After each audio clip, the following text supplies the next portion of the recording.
Spreadsheet को open करते हैं।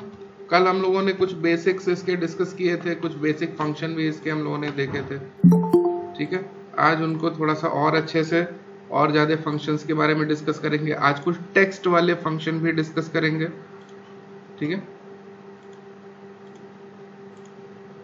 कुछ टेक्स्ट वाले फंक्शन भी डिस्कस करेंगे। हम लोग अभी तक ओपन ऑफिस में इसको देख रहे थे। ये एक प्रोप्राइटरी सॉफ्टवेयर है, प्रोप्राइटरी एप्लीकेशन सॉफ्टवेयर है एमएस ऑफिस का। इसमें भी देख लेते हैं। कोई फंक्शन में कोई भी डिफरेंस नहीं है, सब बिल्कुल सेम है।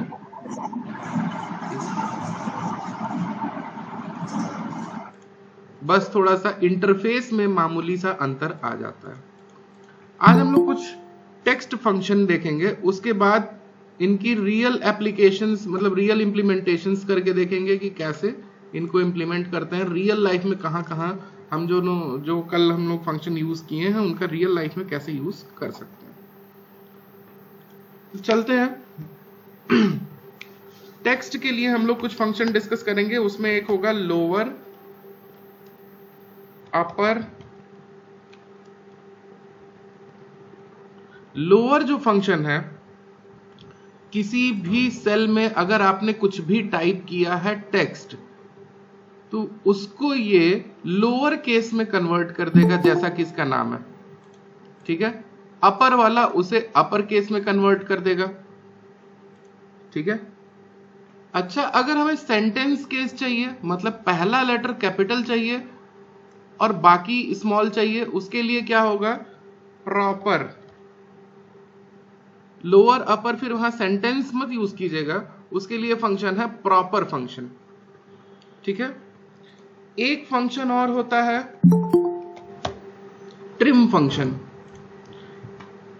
ट्रिम फंक्शन में क्या होता है, जब कोई एक्स्ट्रा स्पेसेस वगैरह हम कहीं यूज कर देते हैं तो उसको हटाने के लिए हम ट्रिम फंक्शन यूज करते हैं।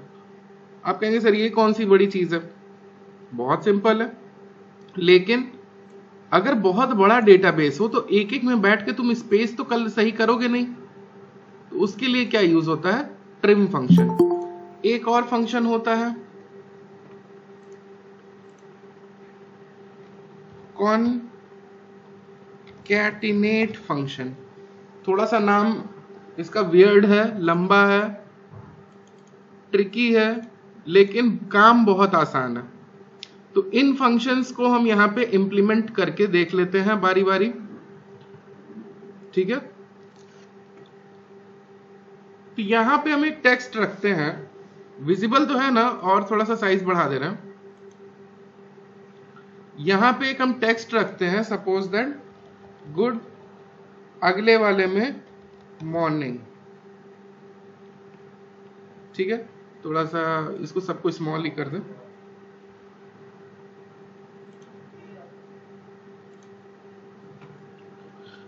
मेरे पास दो अलग अलग सेल में दो वर्ड्स हैं, एक B3 में है और एक C3 में है।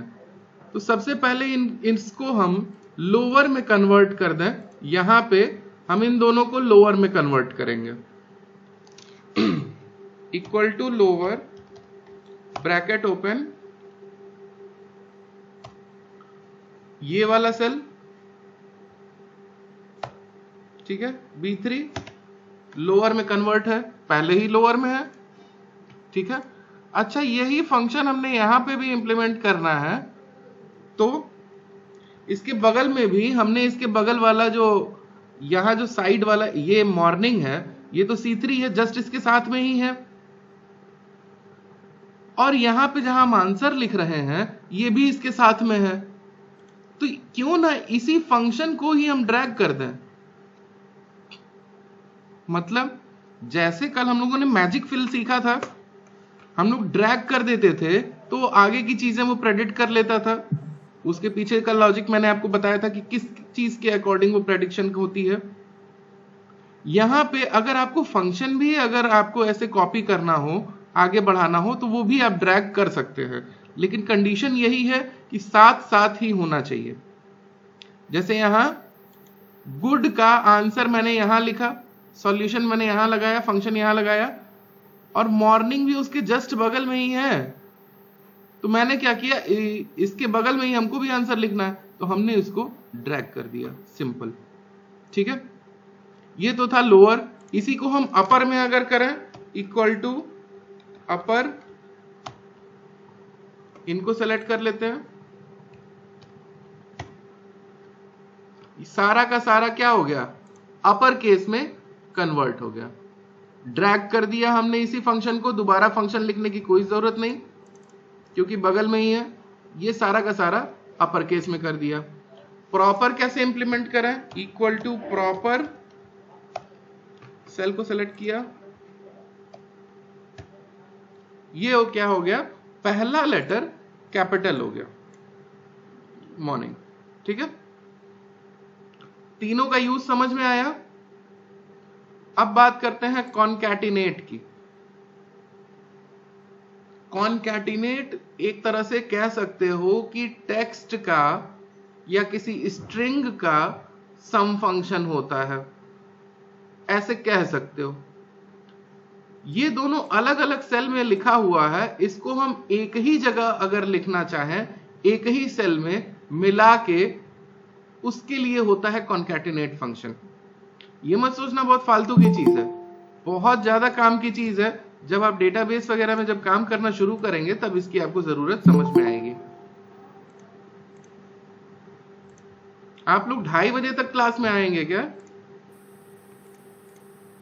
चलिए, कॉनकैटिनेट कैसे यूज करते हैं, इसके लिए simply equal to concatenate type कर दो, ब्रैकेट ओपन करो। इसमें दो अलग अलग एंटिटीज को हमें जोड़ना है और टेक्स्ट में हम प्लस वगैरह लगा नहीं सकते, तो हमें क्या लगाना पड़ेगा, कॉमा लगा लगा के देना पड़ेगा टेक्स्ट को। तो B3 comma C3, bracket close किया, एंटर किया, ये लिख के तो आ गया। ठीक है, लेकिन एक इशू है।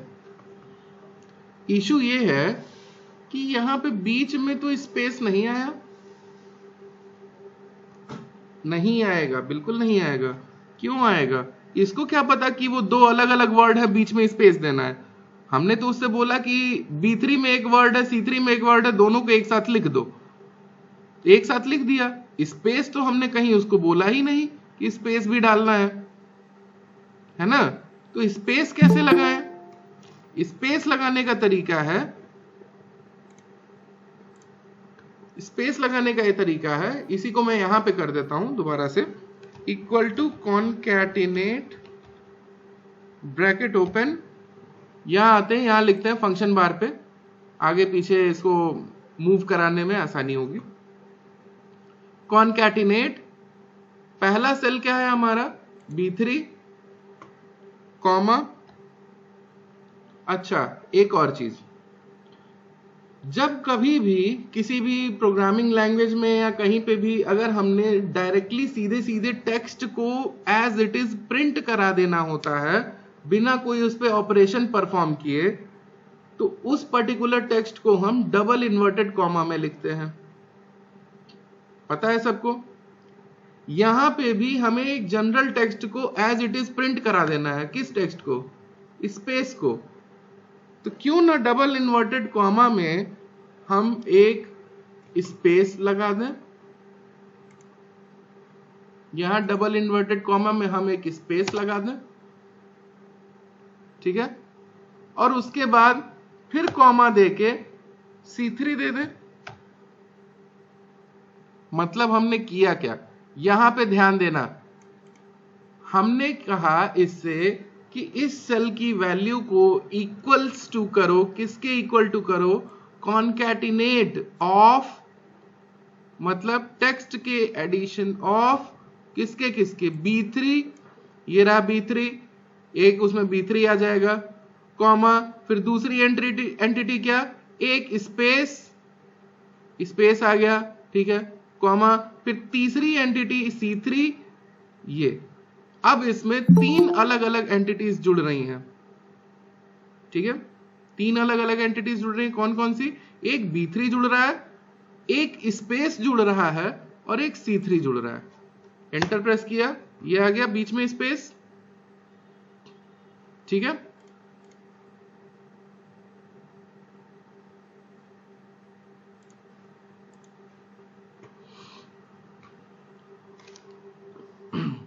स्पेस आ गया यहां पे। अच्छा, एक और वर्ड ले लेते हैं। सपोज दैट हमने यहां लिखा गुड और 4-5 स्पेस देके हमने यहां लिख दिया मॉर्निंग। ये कोई दिक्कत नहीं है, 5 स्पेस भी उठा लेगा, कोई प्रॉब्लम नहीं। लेकिन कहीं कहीं पे दिक्कत आती है, कभी कभी हम डेटाबेस पे काम करते हैं तो वहां पे हमारे सामने दिक्कत आती है, फालतू स्पेस को हटाना होता है। तो उसके लिए हम टाइप कर सकते हैं इक्वल टू ट्रिम, ये सेल सेलेक्ट किया, एंटर। क्या किया, इसको पूरी तरह से इसने ट्रिम कर दिया, जो फालतू स्पेसेस हैं उनको रिमूव कर दिया। ठीक है, तो ये था आपका एक तरह से टेक्स्ट पे इंप्लीमेंट होने वाले कुछ फंक्शन। अब चलिए कुछ जनरल चीजों पे आते हैं। हाँ सर, ये एक बार फिर से बता दीजिए। कौन सा फिर से बता दो? स्पेस जो हटाने वाला है, स्पेस पहले से लगा ट्रिम फंक्शन, ये रहा trim function. Equal to trim use करेंगे, इससे जो एक्स्ट्रा स्पेसेस हैं वो हट जाते हैं। ठीक है, क्लियर हो गया? Yes sir. चलिए, अब एक चीज, अभी तक 2 दिन हो गए आप लोगों को स्प्रेडशीट यूज करते, एक चीज आप लोगों ने नोटिस की होगी कि जो जब हम इसमें टेक्स्ट को लिख रहे हैं तो टेक्स्ट ऑटोमेटिकली सेल में लेफ्ट साइड अलाइन हो गया है ना? और जब हम इसमें कोई इंटीजर देते हैं तो वो ऑटोमेटिकली राइट साइड अलाइन हो जाता है। यही पहचान होती है टेक्स्ट की और इंटीजर की। चलिए, एक चीज मैं आपसे और पूछूंगा कि यहां पे मैं एक नंबर मैंने यहां पे लिखा हुआ है 0000045। ऐसा कोई नंबर एग्जिस्ट करता है? बिल्कुल करता है। लेकिन हम अगर सेल चेंज करें तो क्या ये नंबर ऐसे ही रह जाएगा? No sir. नहीं, इससे 0 हट जाएगा। क्यों? क्योंकि हम एक इंटीजर वैल्यू दे रहे हैं और इंटीजर के अकॉर्डिंग ये पीढ़ियों से चला आ रहा है कि इंटीजर के अगर पहले अगर हम 0 लगाते हैं तो उसकी कोई वैल्यू नहीं होती, वो सिर्फ और सिर्फ इंटीजर ही कंसीडर होगा। जो न्यूमेरिक वैल्यू होगी 1 से लेकर 9 तक की, बस वही वैल्यू कंसीडर होगी। 0 अगर पहले लगा है तो कोई वैल्यू नहीं है, यही होता है। लेकिन मान लो किसी जगह हमें लिखना ही लिखना है कि हमने यहाँ पे 0045 लिखा है, यहां हमें लिखना ही लिखना है, तो क्या करें? जैसे हम इंटर दबाएंगे तो गायब हो जा रहा है। उस कंडीशन में क्या करें? उस कंडीशन में ये किया जा सकता है कि इस सेल को जो बाय डिफॉल्ट इंटीजर के लिए फॉर्मेटेड है, इसको हम चेंज कर दें टेक्स्ट में। कैसे? एक बार सिंगल कोट लगाओ और लिखो 45। एक बार सिंगल कोट लगाओ, चाहे 0045 लिखो चाहे कुछ भी लिखो, 00 लगा ही रहेगा, कोई दिक्कत नहीं है इसमें। ठीक है, सिंगल कोट बस पहले लगा देना है, वो अपने आप उसको टेक्स्ट में कन्वर्ट कर लेगा। तो चलिए, कुछ बेसिक फंक्शंस हम लोगों ने देखा था। उन बेसिक फंक्शंस को इंप्लीमेंट करते हुए बहुत ही बेसिक तरीके से हम एक बिलिंग सॉफ्टवेयर बनाते हैं। एक किसी आपके रेस्टोरेंट का या किसी स्पेंसर्स का एक हम उसका सेल्स सॉफ्टवेयर बनाते हैं। ठीक है, चलिए शुरू करते हैं। सबसे पहले अब एकदम हर एक चीज का यूज कर करके हम यहां पे आपको बताएंगे। हर एक टूल्स का भी आपको यूज समझ में आ जाएगा, किस टूल का क्या यूज है। यहां पे हमने डालनी है हेडिंग। हमने इतना सेल सेलेक्ट कर लिया, यहां हमने डालनी है हेडिंग। हम चाहते हैं कि यहां पे 1 2 3 4 5 6 सेल ना होके ये पूरा का पूरा एक ही सेल बन जाए। तो क्या करेंगे, यहां पे देखिए ऊपर ही रखा हुआ है मर्ज एंड सेंटर, उनको सेलेक्ट करके मर्ज एंड सेंटर किया। अब ये एक सिंगल सेल है। अब इसमें हम सिंपली टाइप कर लेते हैं, चलो स्पेंसर्स या बिग बाजार टाइप कर लेते हैं, लो ज्यादा फेमस है। ठीक, बिग बाजार यहां आ गया। अब इसमें अगर चित्रकारी वगैरह करनी आप चाहें तो पूरी तरह से आपके हाथ में है। बोल्ड कर लीजिए, इटैलिक कर लीजिए, अंडरलाइन कर लीजिए, फॉन्ट कलर चेंज कर लीजिए, जैसा आपको सही लगे। ठीक है, फॉन्ट साइज बढ़ानी हो यहां से बढ़ा लो। चलो यहां पे हम डालते हैं सीरियल नंबर, यहां पे डालते हैं हम प्रोडक्ट नेम, यहां पे हम डालते हैं रेट, यहां पे क्वांटिटी, यहां पे अमाउंट। ठीक है, बस इतना ही रखते हैं। इसके बाद फिर देखेंगे और भी ज्यादा, अभी आगे इसके डिस्काउंट लगाना और वो भी लगाना मैं आपको बताऊंगा। तो सीरियल नंबर में चलो 5-6 प्रोडक्ट्स का नाम ले लेते हैं, 6-7 ले लेते हैं। चलो 1 2 7 प्रोडक्ट्स का यूज करना है, बहुत ध्यान से देखते रहना। एक ही सेल सेलेक्ट हुआ क्या? 8 प्रोडक्ट ले लो। चलो अब आप बना रहे हैं तो कुछ सुंदर सा नहीं लग रहा है, ये टेक्स्ट इधर लग रहा है, नंबर इधर लग रहा है, तो इन सब को क्यों ना सेंटर पे कर दिया जाए। तो जब सबको सेलेक्ट करना है तो सीधे ई पे क्लिक कर दो, उसी पूरे के पूरे कॉलम पे पूरा का पूरा कॉलम ही सेलेक्ट हो जाएगा। और उसके बाद चाहे आप कंट्रोल ई दबाइए, चाहे यहां पे अलाइन सेंटर दबा दीजिए, सेंटर हो गया। ठीक है, ये हेडिंग है, इसको सेलेक्ट किया हमने, थोड़ा बोल्ड भी कर दो, कोई दिक्कत नहीं। अच्छा एक और चीज, जब इसको हम प्रिंट कर रहे हो तो प्रिंट करने में ये सेल हमें दिखेगा नहीं, ये सिर्फ हमारे समझने के लिए है। यहां पे आप देख सकते हैं जब हम इसको प्रिंट पे क्लिक करते हैं तो यहां पे कहीं भी सेल नहीं आ रहा है, सीधे सीधे हमारा प्लेन टेक्स्ट ही आ रहा है। तो क्यों ना एक बॉक्स बना लिया जाए। तो इसको सेलेक्ट किया, यहां तक मान लो हमने सेलेक्ट किया, और बॉक्स बनाने के लिए यहां देखो बॉर्डर लगाना पड़ेगा। बॉक्स तो बना हुआ है, हमने उसमें बस बॉर्डर को विजिबल कर देना है। कैसे करें? ये रहा, यहां पे ऑप्शन है, ऑल बॉर्डर कर देते हैं, ये पूरा का पूरा बॉर्डर बच जाएगा। ठीक है,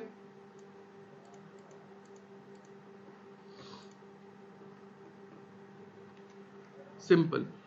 इनमें चाहो तो बैकग्राउंड कलर भी भर लो।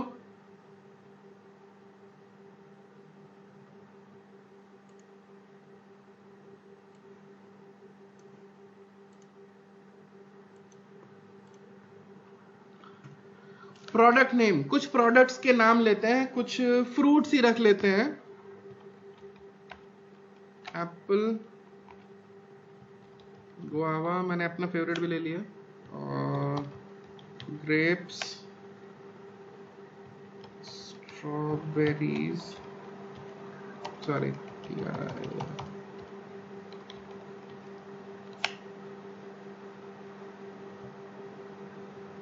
सजेस्ट करो कुछ। मैंगोज और लीची, पीचेस और पाइनएप्पल, पाइनएप्पल और पपाया, पपाया। चलो ठीक है, इतना रखते हैं। अब हर प्रोडक्ट का कुछ ना कुछ रेट होगा। रेट होगा मतलब इतने रुपए किलो, 40 रुपए किलो, 50 रुपए किलो, 100 रुपए किलो, चाहे जितने रुपए किलो। ठीक है, वही उसका रेट कहलाता है। तो एप्पल क्या भाव है? फॉर एग्जाम्पल मैंने मान लिया 100 रुपए किलो है, मुझे रेट किसी का भी नहीं पता, मैं बस रैंडम नंबर डाल रहा हूं। अब उस पर लड़ना मत कि नहीं सर ये तो इतने रुपए किलो है। गुआवा 50 रुपए, ग्रेप्स 60 रुपए, स्ट्रॉबेरीज थोड़ा महंगा टाइप का लगता है, अमीरों वाला फल, 200 रुपए, मैंगोज 150 रुपए, सॉरी 15 कहां से आ गया, पीचेज 120 रुपए, पाइनएप्पल 75, पपाया मुझे बिल्कुल नहीं पसंद, 15 रुपए किलो। ठीक है, इनको भी सेंटर कर देते हैं। तो ये सारे के सारे को सेंटर करना हो, कंप्लीट कॉलम के ही डेटा को अगर आपको सेंटर करना हो तो पूरा का पूरा कॉलम सेलेक्ट करने के लिए उस कॉलम का नाम यहां पे सेलेक्ट कर दीजिए। सेलेक्ट हो गया, सेंटर कर लीजिए, ये आ गया सेंटर में।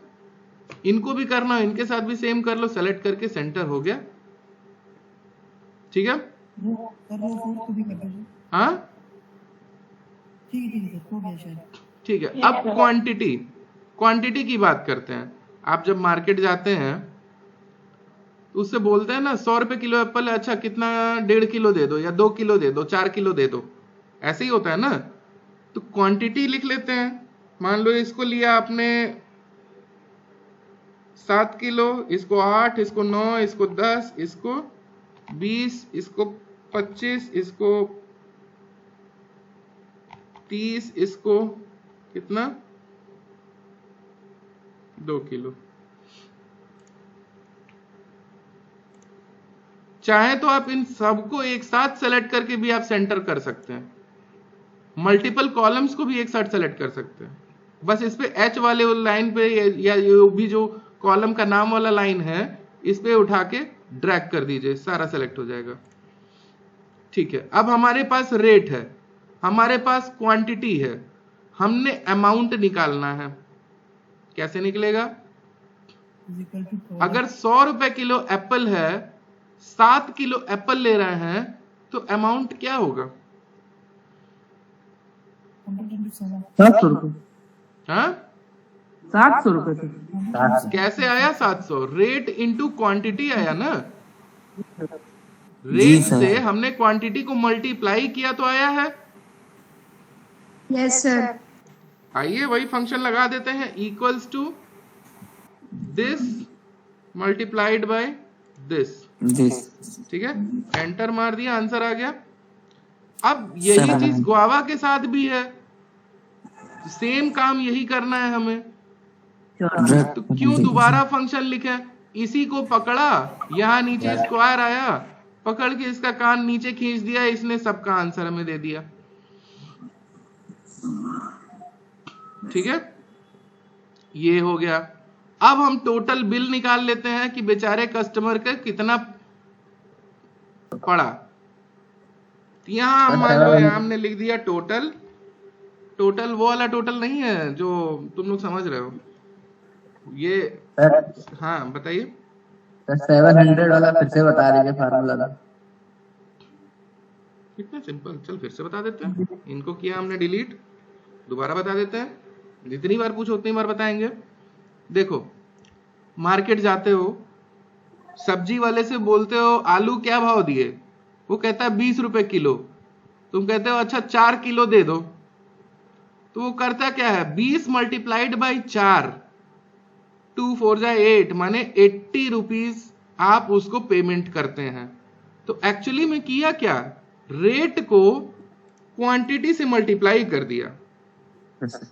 ठीक है, रेट को उसने क्वांटिटी से मल्टीप्लाई किया। वही चीज फंक्शन हम यहां पे लगा देते हैं, रेट को क्वांटिटी से मल्टीप्लाई कर देते हैं। तो यहां पे हमारा जो सेल है G5 मल्टीप्लाइड बाई H5, आ गया हमारा आंसर 700।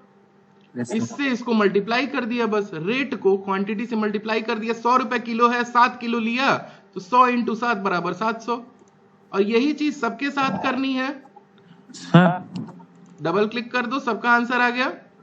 सर इसमें जो सिंबल यूज कर रहा है उसका नाम क्या है? एस्टेरिक्स, कंप्यूटर की भाषा में इसे एस्टेरिक्स बोलते हैं। एस्टेरिक्स। हाँ, मल्टीप्लिकेशन सिंबल बोल सकते हो, स्टार बोल ओके सकते हो। सर।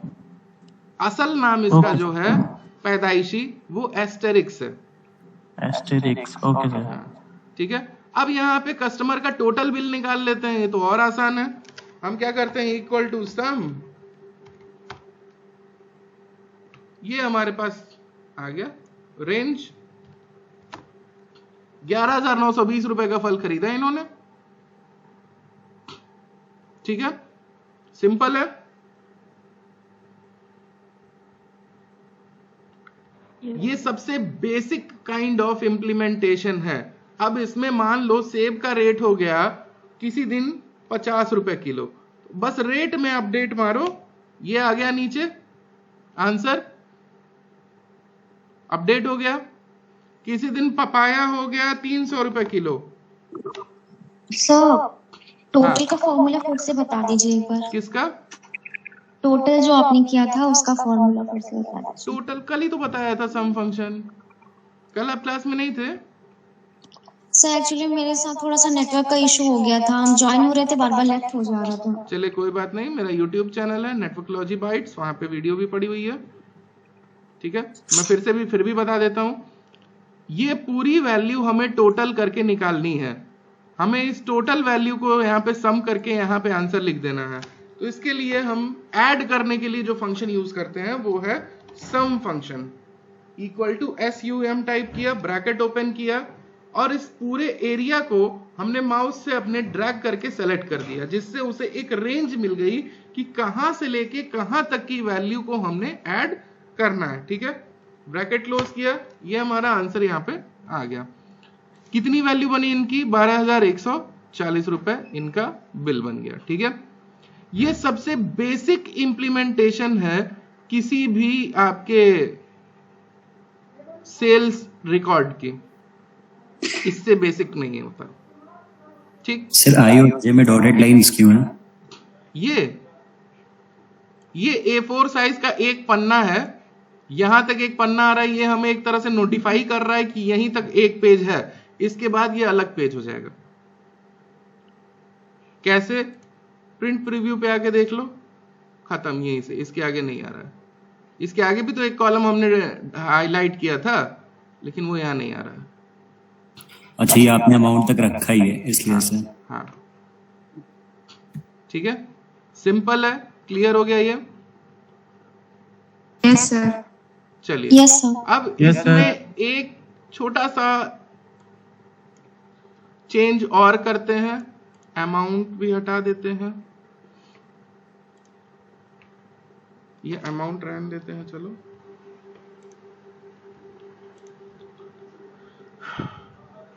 इनका ये जो आया हुआ है टोटल पे हम कहते हैं चलो भैया आपका जो भी टोटल है इस पे हम आपको 5% का डिस्काउंट भी दे देंगे, ठीक है। इनका ये जो अमाउंट यहां बना हुआ है, हम इनसे कहे चलो भैया हमारा दिल बहुत बड़ा है, हम आपको 5% का डिस्काउंट भी देने को तैयार हैं। तो डिस्काउंट में क्या होता है? डिस्काउंट में हमेशा माइनस होता है ना, जो भी Yes, sir. अमाउंट रहेगा उसमें जितना भी हम डिस्काउंट करेंगे ऑब्वियस सी बात है वो माइनस ही होगा, और जब टैक्स लगाएंगे तो टैक्स हमेशा प्लस होगा। इसमें 12,140 में अगर हमने टैक्स को जोड़ दिया तो जाहिर सी बात है 12,140 से कहीं ज्यादा ही अमाउंट होगा, कम तो होगा नहीं, और डिस्काउंट में गारंटीड है कि कम होगा, ठीक है। तो हम इनको कह रहे हैं चलो भैया 5% का हम आपको डिस्काउंट दे देते हैं। 5% ऑफ व्हाट? थोड़ा सा परसेंट को हम याद कर लें। 5% क्या हम कैसे लगाते थे? जैसे 5% ऑफ एक्स, कुछ ऐसा हमारे सामने आता था तो हम क्या करते थे?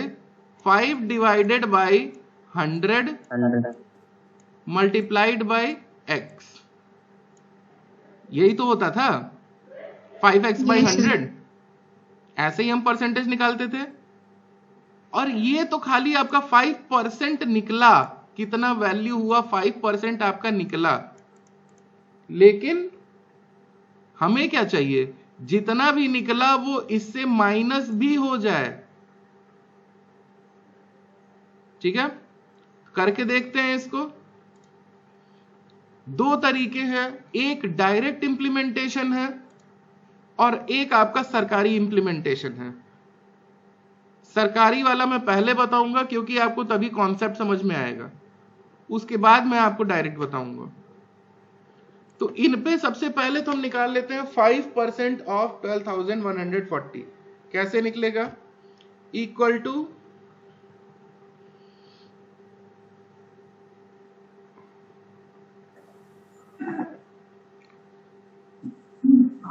बोलो सर 607 आएगा 5%। अरे यार, यहाँ पे कैलकुलेट करके अगर हमें ही आंसर लिखना तो एक्सेल कौन इंस्टॉल कर दें क्या?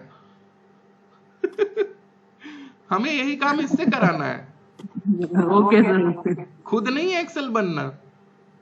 खुद तो सारे अभी मैं सबको दे दूं, सारे लोग कैलकुलेट करके दे दोगे। मैं एक्सेल पढ़ा रहा हूँ, मैथ्स थोड़ी पढ़ा रहा हूँ। Okay sir. ठीक है, प्रोडक्ट मैं हूं शक्तिमान बोल के सर 600 बना। सिंपली देखो 0.05, ये तो हमारा आ गया 5/100, यही तो आया 5/100, यही तो हुआ। मल्टीप्लाइड बाय दिस 607 रुपए आ गए। ये हमारा डिस्काउंट अमाउंट है, ठीक है। इतना हमें डिस्काउंट देना है, 5% इसका यही हुआ। अब ये चीज हमें माइनस कर देनी है, simply equal to this minus this, ये आ गया हमारा आंसर, ठीक है। I5 minus I15 minus J15, ये आ गया आंसर। फाइनल बिल कस्टमर का कितना बना? 11,533 रुपए पेएबल। क्लियर? सर एक बार और फिर से सर सर एक बार और। हाँ, मैंने आपको सरकारी तरीका बताया, थोड़ा काम खुद करना है, थोड़ा काम ये करेगा। वैसे परसेंटेज निकालने के लिए डायरेक्ट यहां पे इंप्लीमेंटेशन है, लेकिन अभी उसको नहीं बताएंगे, ठीक है। पहले सरकारी तरीका। सरकारी तरीका क्या है? हमें अगर किसी का भी अगर परसेंट निकालना हो, सपोज दैट हम कह रहे हैं I am providing a 5% discount on the total amount of the shopping, ठीक है। तो 5% डिस्काउंट इसको देने का मतलब ये है, 5% का मतलब क्या होता है? जब इसको हम लिखते हैं तो 5/100 ही तो होता है, ठीक। अब 5% ऑफ 12,140, इसका मतलब क्या हुआ? 5/100 इंटू 12,140, या कोई भी इसकी जगह मान लो x, मान लो इसकी जगह हम मान लेते हैं x, तो 5/100 इंटू x, यही तो हुआ 5x/100। तो 5 को 100 से डिवाइड करोगे तो कितना आएगा? 0.05 multiplied by x multiplied by this, x चाहे जो भी हो, आपकी x नहीं, इसकी वाली x, अपनी x पे मत जाओ, भूल जाओगे सब कुछ, ठीक है। कैसे करें? सिंपली इक्वल टू 0.05, सबसे मतलब जुगाड़ वाला तरीका अभी बता रहा है, सरकारी वाला, सरकार जुगाड़ पे ही चलती है। Multiplied by what? दिस। आ गया हमारा आंसर 607 रुपए। अब 607 तो वो वैल्यू है जो इसकी 5% है, उतना इसमें से माइनस करेंगे तभी तो डिस्काउंटेड वैल्यू आएगी। तो कैसे करें? चाहे तो एक साथ भी कर सकते हो, चाहे तो अलग अलग। मैं अभी अलग अलग बता रहा हूं, अभी इसके बाद एक साथ इसको पूरे को एक ही स्टेटमेंट में कैसे लिखें। Equals to x minus the discounted amount, ये हो गया, ठीक है। अब इसको एक ही स्टेटमेंट में लिखना हो तो कैसे लिखें? यहां देखो, इनको कर दो ब्रैकेट में और स्टार्टिंग में ये कर दो I15 है ना, I15 माइनस, हमने एक ही साथ इसको लगा दिया, ठीक है। गलत जगह टाइप हो गया लग रहा है।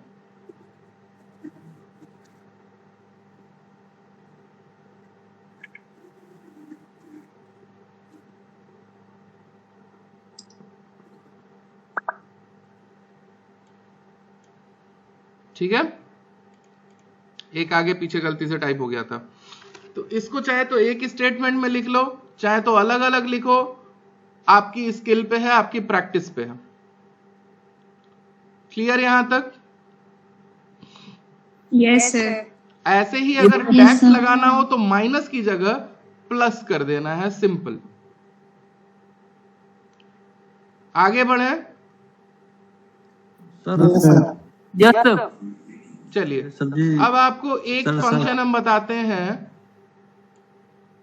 एक नया फंक्शन आपको बताते हैं, इफ फंक्शन।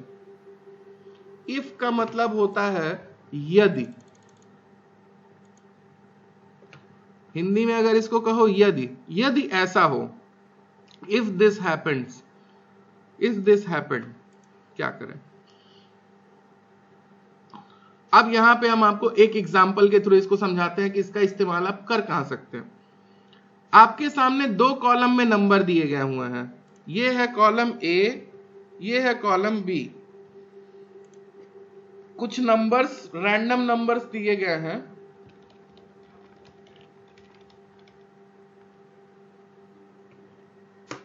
इन दोनों को सेंटर में कर दें। कॉलम बी में भी कुछ नंबर्स दिए गए हैं। ये कहां जा रहा है? आ जाओ बेटा, आ जाओ, गलत जगह जा रहे हो।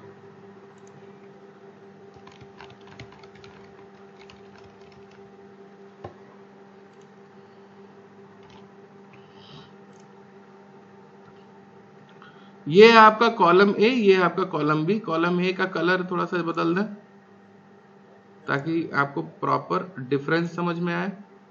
ब्लॉक लगा देते हैं। कॉलम बी का भी बदल देते हैं।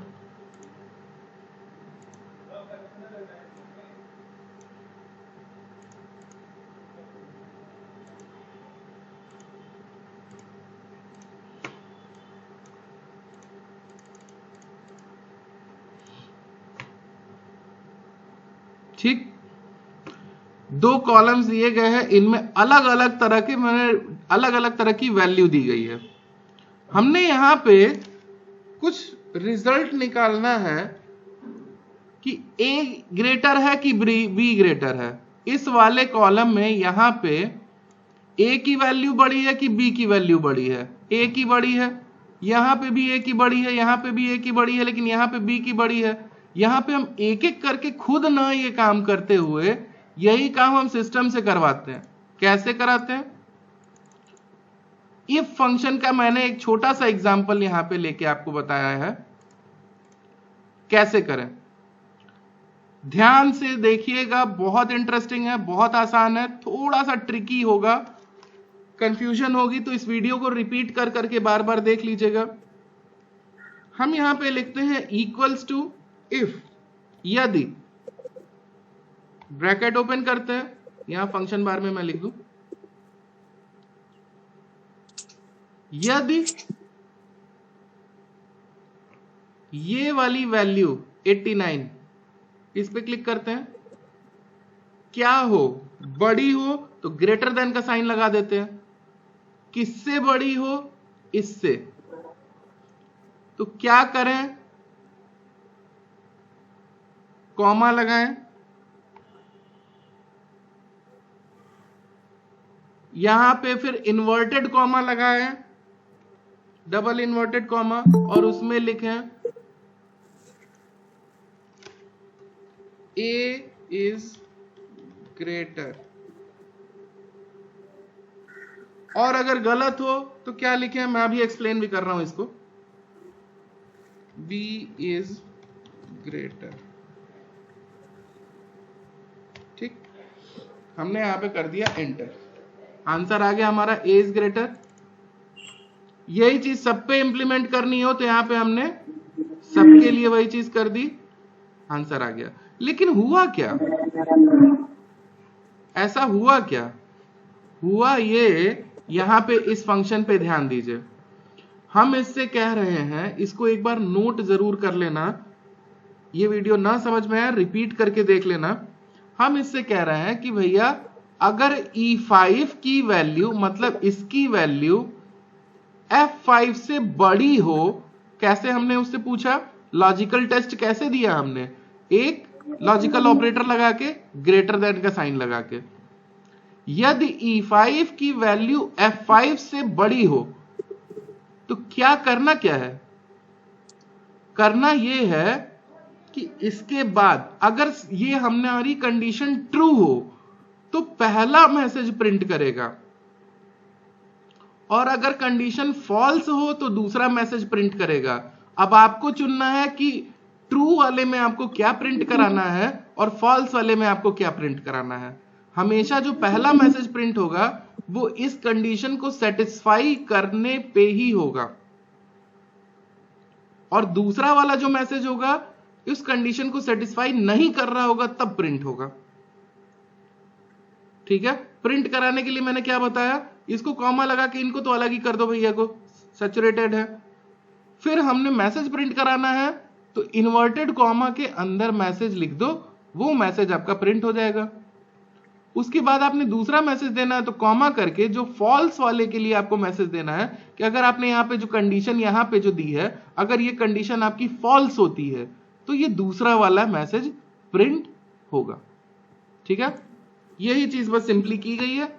उसके बाद आपका यहाँ पे आंसर आ गया। पहले वाले में देखो 89 और 56 में A ग्रेटर है, 8 और 42 31 में B ग्रेटर है, 9 और 24 में B ग्रेटर है, 56 45 में A ग्रेटर है।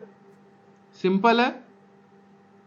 इस फंक्शन को नहीं होगा तो एक दो बार और रिपीट करके इस वीडियो को देख लेना, अच्छे से समझ जाओगे। इसी से बनता है पास और फेल की सिचुएशन वाला। मैं पास फेल वाला भी बता देता हूं। कुछ नंबर्स हैं हमने यहां पे लिए 25, 36,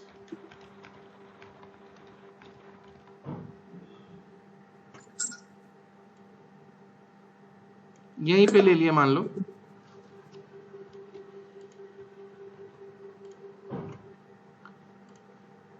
हमें यहां पे लिखना है कि क्या ये नंबर जो यहां पे दिए गए हैं इनमें से कौन पास है कौन फेल है। एग्जैक्टली ऐसे ही यही काम भी होगा। इसके बगल में यहीं पे लिख देते हैं equal to if this cell value greater than 33 number को हम मान लेते हैं कि 33 पासिंग है। ठीक है, 33 के ऊपर वाले पास हैं, 33 के नीचे वाले फेल है मान लेते हैं। तो हमने दिया कि अगर L4 की वैल्यू 33 से ज्यादा हुई तो क्या लिखना है, क्या प्रिंट कराना है। डबल इन्वर्टेड कॉमा में लिख दिया हमने जो भी प्रिंट कराना है, पास हो बेटा। ठीक है, कॉमा लगाया। जब कंडीशन ये सेटिस्फाई ना हो तो क्या मैसेज प्रिंट करा है, तुम तो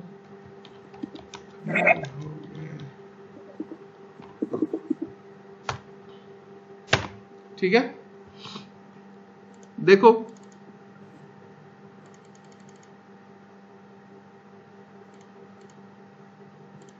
ठीक है, जो चाहे तो मैसेज हम प्रिंट करा सकते हैं।